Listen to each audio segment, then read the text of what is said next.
Сегодня исполнилось бы 75 лет со дня рождения известного государственного деятеля, председателя правительства республики с 94 по 97 годы Юрия Кайдышева. В годы работы заместителем председателя Совета министров ЕА СССР он отвечал за работу транспортно-дорожного комплекса, связь, развитие местной промышленности и торговли. Продолжит Сергей Алексеев. По воспоминаниям друзей и коллег Юрия Кайдышева, он умел сконцентрировать усилия своей команды на решении конкретной задачи.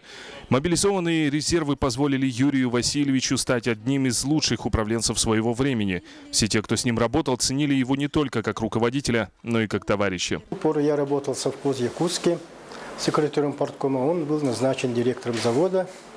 И вот с 1974 года мы с ним рука об руку, дружеских, человеческих таких, семейных отношениях прожили до конца его жизни. В самый сложный перестроечный период Юрию Кайдышеву удалось сохранить структурную целостность Ленского объединенного речного пароходства, а в должности председателя правительства объединить усилия органов власти для отстаивания государственных, экономических, имущественных интересов Якутии и сохранения ее промышленного потенциала. Именно при нем Талаканская нефть пришла по 108-километровому трубопроводу на берег Лены в поселок Витим. Вот у Юрия Васильевича родилась мысль проложить трубопровод от месторождения до Витима 108 километров.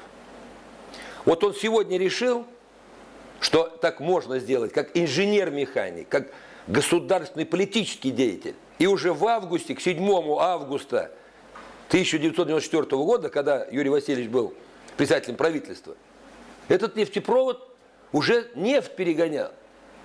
Под его руководством правительство старалось сохранить все то, что с огромным трудом создавалось годами. Мебельная и швейная фабрики, пищевая промышленность, транспортный комплекс и другие производственные сферы нуждались тогда в государственной поддержке. Местная промышленность, все работало.